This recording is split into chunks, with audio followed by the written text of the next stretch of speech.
नमस्कार, स्वागत है आपका। बात यहां पर सोने की करेंगे, जहां पर बढ़ती कीमतों का असर अब हमने मांग पर आता हुआ देखा है।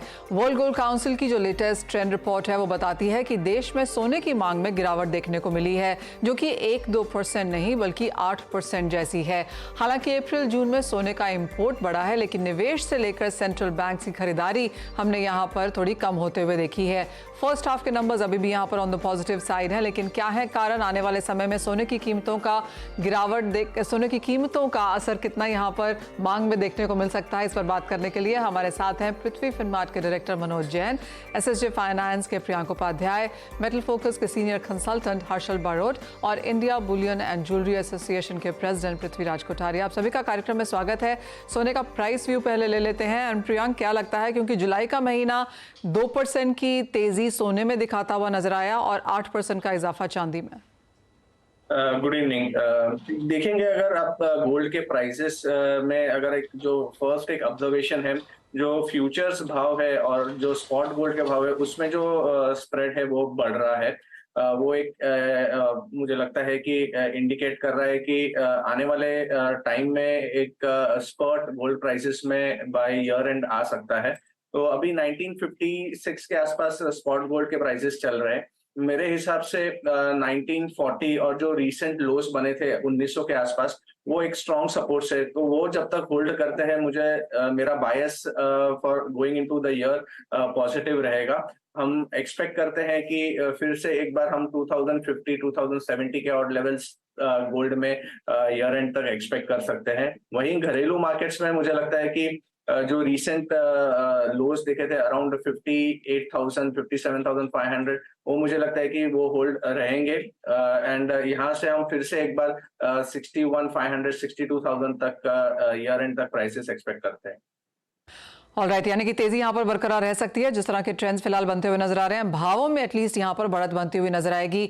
मनोज जी, आप कैसे देखते हैं, स्पेशली चांदी के प्राइसेस 8% का इजाफा जुलाई में, यहाँ से अब क्या ट्रेंड्स?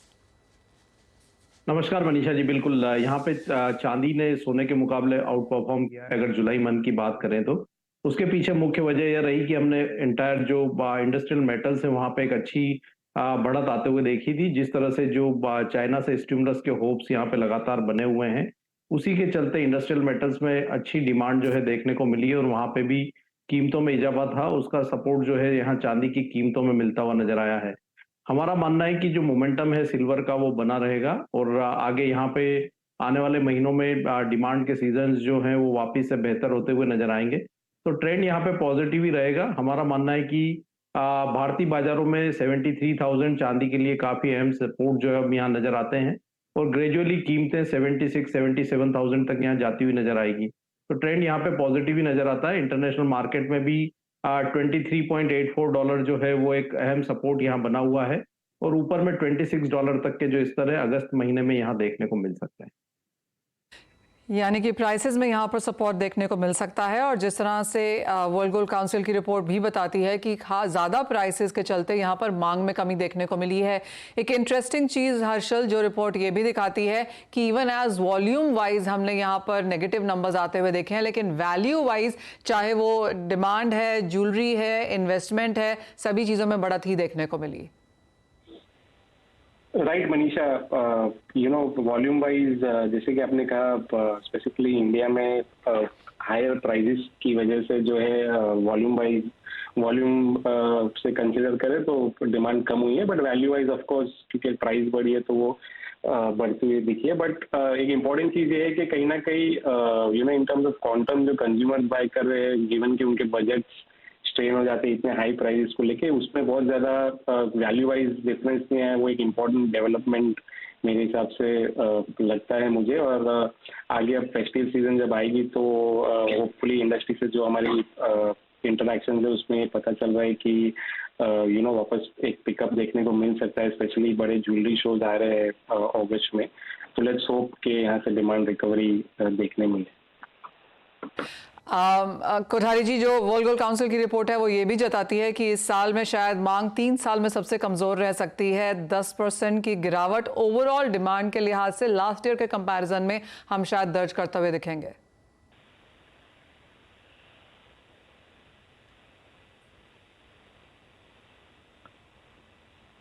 कोठारी जी, आप ओवरऑल मांग कैसे देखते हैं लास्ट ईयर के कंपैरिजन में, और क्या लगता है कि आने वाला जो रेस्ट ऑफ दिस ये 2023 है, यहाँ पर क्या मांग बेहतर होती हुई दिखेगी? हाँ, थैंक यू मनीषा जी। मुझे लगता है कि जो सेकंड, जैसे मैंने पहले भी कहा है कि सेकंड क्वार्टर और थर्ड क्वार्टर थोड़ा मुझे वीकनेस लग रहा है because of interest rate hike है जो यूएस का है, और अभी भी 2 क्वार्टर उनको इंटरेस्ट हाइक करने की बात ऐसे चल रही है, यानी 6% तक इंटरेस्ट जा रहा है। तो मुझे लगता है उसमें प्रेशर गोल्ड पे रहेगा, एवरी कमोडिटीज पे उसका थोड़ा सा प्रेशर रहेगा, और मुझे लगता है कि मांग थोड़ी कम रहेगी। और अभी भी आप देखोगे तो गोल्ड ऐसे भी डिस्काउंट में चल रहा है, कोई इंपोर्ट हो नहीं रहा है, और थोड़े बहुत इंपोर्ट हो रहा है, उतना साथ में डिमांड नहीं है। मानसून के ऊपर डिपेंड कर रहे हैं कि मानसून, आने वाला मानसून जो चल रहा है वो अच्छा होए, तो उस हिसाब से थोड़ी गोल्ड में डिमांड रहेगी। बट जो इंटरेस्ट रेट का प्रेशर है वो धीरे धीरे, अगर आप देखो डॉलर इंडेक्स 102 के आसपास होने को आ गया है, डॉलर स्ट्रांग होते जा रहा है, तो मुझे लगता है कहीं ना कहीं गोल्ड पे एक अच्छा करेक्शन या अच्छा शॉर्ट डाउन साइड आना चाहिए। तो मैं 2 क्वार्टर तक तेजी में गोल्ड में नहीं रहता हूँ। जो भी ऊपर भाव आते हैं तो उसमें बाई सेल करके चलने की मेरी ऐसी है कि गोल्ड की ज्यादा बढ़ोतरी अब रहेगी नहीं, क्योंकि इंटरेस्ट रेट उसको काफी इफेक्ट कर रहा है, हायर इंटरेस्ट रेट। कोठारी जी, अगर फर्स्ट हाफ की नंबर्स देखें अगेन वर्ल्ड गोल्ड काउंसिल की तरफ से, तो 300 टन से कमजोर ही हमने यहाँ पर इंपोर्ट अब तक आता हुआ देखा है फुल फर्स्ट हाफ में। सेकंड हाफ में जैसे आपने कहा कि अगर भाव नीचे गिरते भी हैं तो क्या मांग सुधरेगी, क्या इंपोर्ट बेहतर होते हुए दिखेंगे? देखिए, मांग धीरे धीरे सुधरेगी, क्योंकि इसके बाद में फेस्टिवल सीजन स्टार्ट हो रहा है, उसके बाद में मैरिज सीजन स्टार्ट हो जाएगी, तो मुझे लगता है डिमांड तो हिंदुस्तान में ऐसा ही रहेगा। बट नो डाउट सबसे बड़ा इफेक्ट आ रहा है 18%, जो 15% कस्टम ड्यूटी है और 3% जीएसटी ऑन गोल्ड, 18% का डिफरेंस अब धीरे धीरे दिखाई दे रहा है। यहाँ पे अपनी घरेलू इंडस्ट्री में उसका इफेक्ट आ रहा है कि जो इतना डिफरेंस है, उस हिसाब से यहाँ पे जो प्राइस डिफरेंसेज है इंटरनेशनल मार्केट और डोमेस्टिक मार्केट में गोल्ड का जो डिफरेंस चल रहा है, उसके हिसाब से यहाँ पे उसकी भी इफेक्ट अब दिख रहा है। और धीरे धीरे मुझे लगता है कि सेकंड और थर्ड क्वार्टर में थोड़ी बहुत डिमांड निकलेगी, बट जितनी हम लोग होप लास्ट ईयर जो कर रहे थे उस हिसाब से 15 से 20% मुझे कम लग रही है, यानी 550-600 टन के आसपास डिमांड आके रुक जाएगी। हर्षल, आपको क्या लगता है? जैसे कोठारी जी कह रहे हैं 550-600 टन से ऊपर यहाँ पर फिलहाल मांग नहीं लगती, वर्ल्ड गोल्ड काउंसिल 650-750 टन कह रहे हैं, किस तरह की मांग आप ऑन ग्राउंड फिलहाल बनता हुआ देख रहे हैं? देखिए मनीषा, ऑन ग्राउंड डिमांड जैसे कि वर्ल्ड गोल्ड काउंसिल की रिपोर्ट में ही आया कि फर्स्ट हाफ डेफिनेटली वीक था, सेकेंड हाफ अभी फिलहाल टू अर्ली टू से है, बट प्राइस ड्रॉप जब जून में प्राइस करेक्ट हुई तो डेफिनेटली मार्केट में थोड़ी पॉजिटिव मोमेंटम देखने मिली थी। जुलाई में सो फार क्योंकि अभी बड़े ज्वेलरी शोज आ रहे हैं second half of the year के प्रेपरेशन में, तो आई थिंक उस हिसाब से फैब्रिकेशन डिमांड डेफिनेटली पिकअप होती हुई दिख रही है। But again it all boils down to के प्राइजेस कितने स्टेबल रहते हैं, क्योंकि काफी टाइम से प्राइजेस जो है इंडियन मार्केट में स्लोली क्रीप अप ही कर रहे हैं, तो आई थिंक कंज्यूमर्स के लिए एक स्टेबिलिटी आनी बहुत इंपॉर्टेंट है। अब ये लग रहा है लास्ट कुछ दिनों में कि प्राइस 58 से लेके 61,000 की रेंज में सेटल हो रहे हैं, तो आई थिंक ये फेस्टिव सीजन में थोड़ी सेकेंड हाफ में डेफिनेटली पिकअप देखने मिलेगी, बट फुल ईयर हम सोचते हैं कि स्लाइटली नेगेटिव डिमांड होगी ईयर। कोठारी जी, एक और नंबर जो देखने लायक है वो है रिसाइकल डिमांड का। रिसाइकल नंबर जो है 61% का इजाफा क्वार्टर में देखने को मिला साल बाय साल। हायर प्राइसेस के चलते ये बात भी हमारी पहले हुई है कि भाव बढ़े हैं तो लोगों ने सोना एक्सचेंज किया है ज्वेलरी के लिए, कुछ लोगों ने यहाँ पर कैश भी घर लेके गए हैं।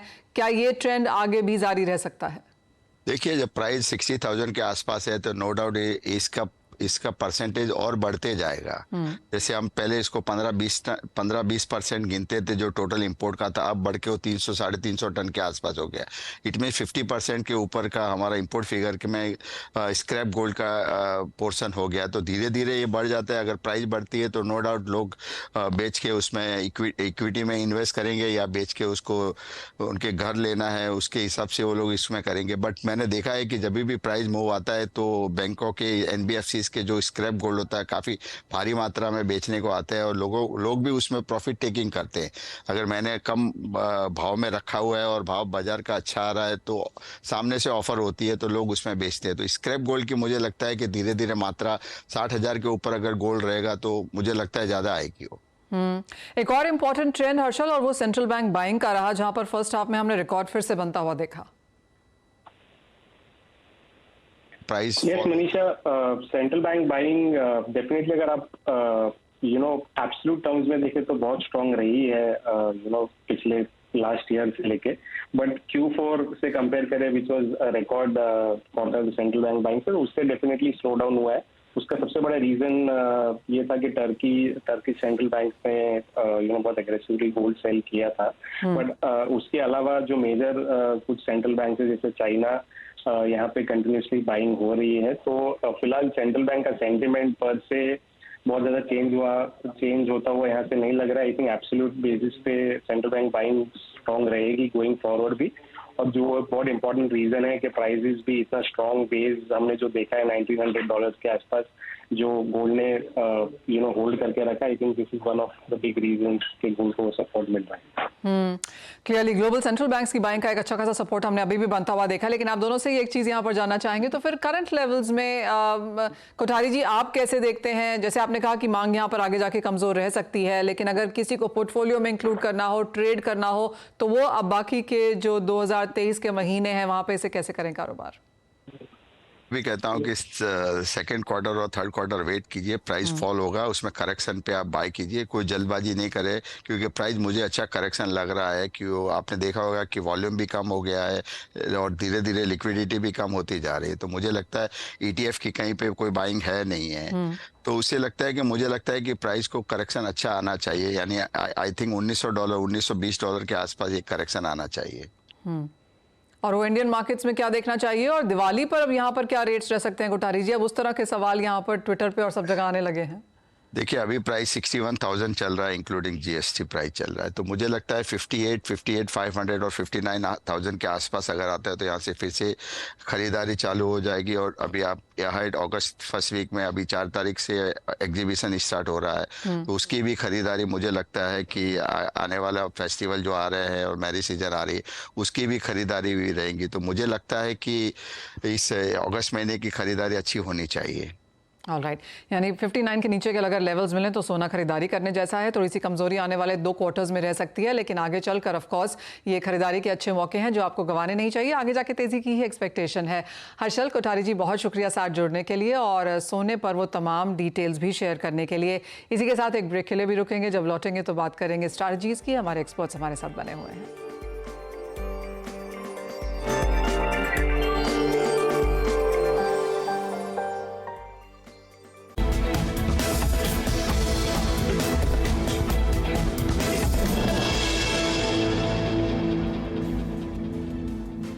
आपका स्वागत है। और सोने चांदी पर तो हमने बात की ही है, लेकिन प्रियांक अगर मेटल्स देखें, एनर्जी देखें तो पिछला हफ्ता तेजी का था, जुलाई का महीना भी बढ़त का था। अब अगस्त की शुरुआत जिस तरह की हुई है, क्या होंगे आपके टॉप ट्रेड्स? आज हमारी टॉपिक एनर्जी कॉम्प्लेक्स से रहेगी। हमने नेचुरल गैस सिलेक्ट किया है। नेचुरल गैस में हम देख रहे हैं कि काफी कंसोलिडेशन हो रहा है 210 के ऊपर, वो एक पॉजिटिव साइन है और हम एक्सपेक्ट करते हैं कि यहाँ से एक अपसाइड ब्रेकआउट आ सकता है। तो यहाँ पे बाई की सलाह रहेगी, 217 के आसपास बाई किया जा सकता है, 209 का स्टॉप लॉस रहेगा और 230 के शॉर्ट टर्म टारगेट्स रहेंगे। दूसरी पिक हमारी सिल्वर में रहेगी। करेक्शन पे 74,300 के आसपास मिलता है तो बाई किया जा सकता है, 73,300 का एक स्टॉप लॉस रहेगा, 75,900 के टारगेट्स रहेंगे। ऑलराइट, खरीदारी के मौके यहाँ पर नेचुरल गैस और चांदी में ढूंढने चाहिए। चांदी में स्पेशली क्योंकि 1.25% की गिरावट के साथ कारोबार है, तो निचले स्तरों पर बाइंग अपॉर्चुनिटीज यहाँ पर रह सकती हैं। एग्री में मनोज जी कहाँ पर नजर है आपकी? एग्री में यहाँ पे मनीषा जी हम देख रहे थे कि कपास खली वायदा में लगातार गिरावट देखने को मिल रही थी और पिछले 2 सेशन से यहाँ पे निचले स्तरों से फिर एक बार शॉर्ट कवरिंग जो आती हुई नजर आई है और आज हम 1.5% से अधिक की बढ़त यहाँ देख रहे हैं। तो मेरा मानना है कि थोड़ा डीप आता है 2350 के आसपास, तो कपास खली अगस्त वायदा में बाइंग करके चलना चाहिए। 2320 के स्टॉप लॉस से लक्ष्य ऊपर में 2400 तक के रखना चाहिए। उसके साथ ही हम देखें तो यहाँ ग्वार सीड में भी ऊपरी स्तरों से अच्छे करेक्शन देखने को मिले हैं। आज भी यहाँ पे गिरावट देखने को मिल रही है। अगर कल के सेशन में थोड़े और डीप आते हैं, 5850 के स्तर मिले तो वहां बाय करके चलना चाहिए। 5740 का एक स्टॉप लॉस लगाएं। लक्ष्य फिर से एक बार 6000 से 6050 तक के रखे जा सकते हैं। ऑलराइट, तो खरीदारी की अपॉर्चुनिटी यहाँ पर गुआर में है। मसालों में आज पूरे दिन बात नहीं हुई है मनोज जी, और ज़्यादातर लोग या ज़्यादातर एनालिस्ट अब यहाँ पर थोड़ा सा थकते हुए भी नजर आए हैं कॉल्स देने के चक्कर में। मुनाफा वसूली यहाँ पर वाइल हल्दी में और भी एक्सपेक्टेड है और आज तो अच्छी खासी गिरावट के साथ कारोबार भी है। यहाँ पर क्या ट्रेंड्स और क्या लेवल्स वॉच करने चाहिए? बिल्कुल, टर्मरिक में एक अच्छी बढ़त के बाद यहाँ मुनाफा वसूली देखने को मिल रही है, तो हमारा मानना है कि यहाँ पे लॉन्ग की पोजीशन में एक बार मुनाफा वसूली की रणनीति रखना चाहिए। थोड़े करेक्शंस जो है यहाँ पे देखने को मिल सकते हैं अगले 1 से 2 सेशन में। 14,200 तक के स्तर हमारा मानना है कि यहाँ पे करेक्शन के चलते आ सकते हैं टर्मरिक की अगर बात करें तो। वहीं जीरा में यहाँ पे कंसोलिडेशन जो है कीमतों में देखने को मिल रहा है। 58,500 यहाँ पे मजबूत सपोर्ट जो है जीरे में देखने को मिल रहे हैं। तो जब तक 58,500 के ऊपर बना हुआ है डिप्स में बाय कर सकते हैं। ऊपर में 60,000 से 60,300 तक के लक्ष्य के लिए। तो जीरा यहाँ पे ओवरऑल मसाला पैक में थोड़ा स्ट्रॉन्ग काउंटर नजर आ रहा है और डिप्स में यहाँ बाय कर सकते हैं। धनिया साइडवेज यहाँ पे मूवमेंट देखने को मिलेगा। ऑलराइट, तो मसालों की डिटेल्स हैं, लेकिन प्रियंका अगर मेटल्स की बात की जाए तो कॉपर में 5%, निकल जिंक में करीबन 8 से 9% का इजाफा जुलाई में देखने को मिला। जिस तरह की सिचुएशन है, इवन एज डॉलर इंडेक्स में हमने बढ़त आते हुए देखी, उसके बावजूद भी मेटल्स में यहाँ पर स्टेडी गेन्स ही देखने को मिले। अब जब ये बात और भी स्ट्रांग हो रही है कि चीन को यहाँ पर बहुत जल्द स्टिमुलस लेके आना पड़ेगा, जिसका सेंटिमेंट फायदा यहाँ पर मेटल्स लेते हुए नजर आए हैं, ये सेक्टर कैसे देखेंगे आप? देखिए, वो हमने पहले भी डिस्कशन किया था कि base metals overall trajectory higher side ही दिखता है from short to medium term perspective, और वो कहीं ना कहीं प्ले आउट भी हो रहा है। अभी जो एक्सपेक्टेशन है चाइना से और स्टिमुलस आने की, वो एक सेंटिमेंट पॉजिटिवली मार्केट्स ले रहा है।